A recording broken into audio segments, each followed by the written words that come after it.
Bismillahirrahmanirrahim. Assalamualaikum warahmatullahi wabarakatuh. Kemudian pada ayat yang kedua itu disebutkan dalam surat Al-Hajj ayat 37. Allah Subhanahu wa ta'ala berfirman, lan yanalallaha luhumuha wala dima'uha walakin yanaluhu taqwa minkum. Tidak sampai kepada Allah daging-dagingnya, tidak pula darah-darahnya, akan tetapi yang sampai kepadanya adalah ketakwaan kamu, kepatuhan kamu. Jadi ayat ini menggambarkan tentang aktivitas yang dilakukan oleh orang-orang musyrikin dahulu, bahwa mereka dalam ibadahnya itu dengan menggantungkan daging yang dipersembahkan kepada Tuhan, digantungkan di Ka'bah, atau dengan memeperkan, membalurkan darah-darah sembelihan itu ke bangunan Ka'bah. Tidaklah sampai kepada Allah daging-daging yang mereka persembahkan itu ke Ka'bah, ya, digantung-gantung ke Ka'bah.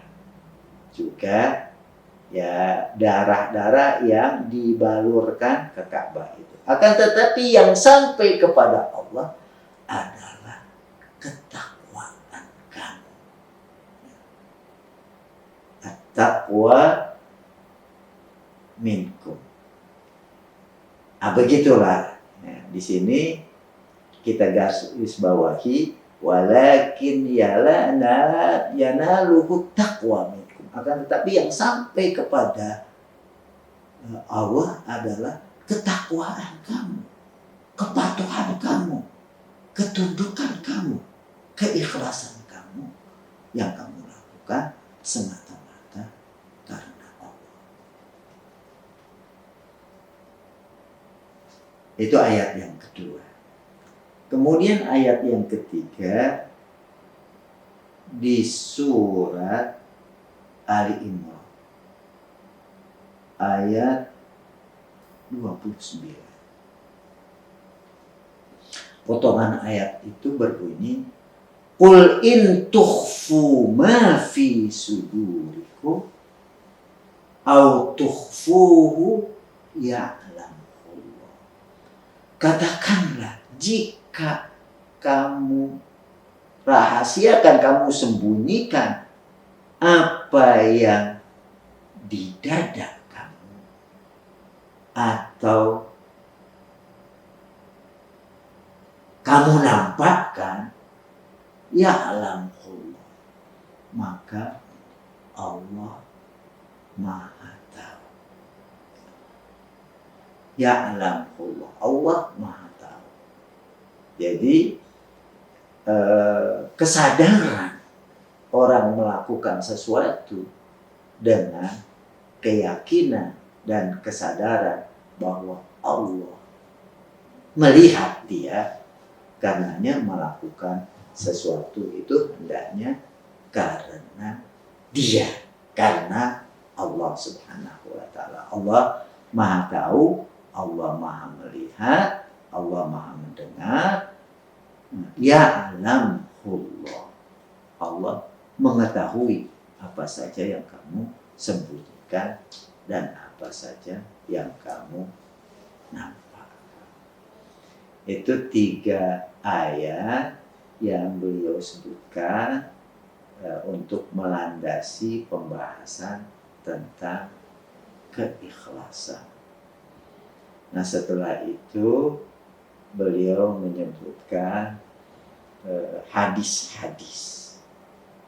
Hadis yang pertama yang sudah sangat populer, yang sering kita dengar dari Amirul Mukminin Abu Hafs Umar bin Khattab. Dari Umar bin Khattab, dia berkata, sami'tu Rasulullah sallallahu alaihi wasallam yaqul. Aku dengar, kata Umar bin Khattab, Rasulullah sallallahu alaihi wasallam bersabda. Isi sabdanya adalah innamal a'malu binniyat. Sesungguhnya amalan-amalan itu tergantung pada niatnya. Kalau niatnya baik, maka bernilai baiklah. Kalau niatnya jahat, maka buruklah. Jadi setiap amalan tergantung pada niatnya.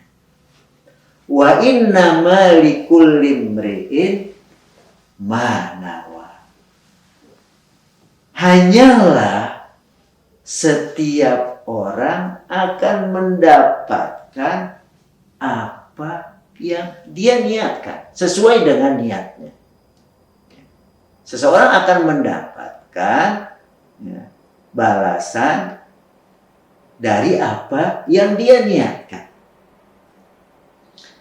Lalu dicontohkanlah, faman kanat hijratuhu ilallahi wa rasulihi.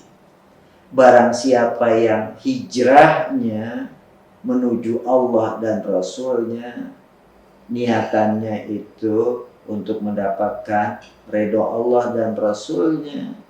Faman kanat hijratuhu ilallahi wa rasulihi. Barang siapa yang hijrahnya kepada Allah dan Rasulnya, fa hijratuhu ilallahi wa rasulihi. Maka hijrahnya sesuai dengan niatnya. Untuk memenuhi perintah Allah dan Rasulnya, panggilan Allah dan Rasulnya. Wa man kanat hijratuhu lidunya yusibuha. Barang siapa yang hijrahnya untuk mendapatkan dunia, maka dia akan mendapatkan.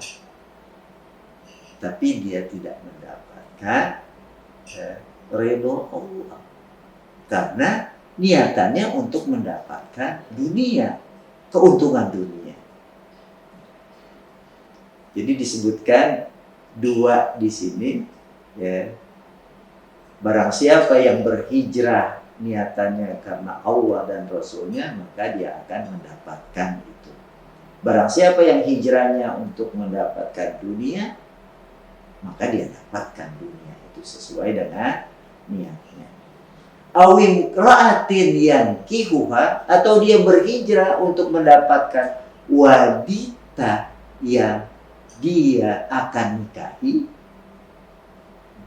fahijratuhu ila ma hajara ilaihi. Maka hijrahnya itu adalah menuju untuk mendapatkan apa yang dia berhijrah untuk itu, sesuai dengan niatnya.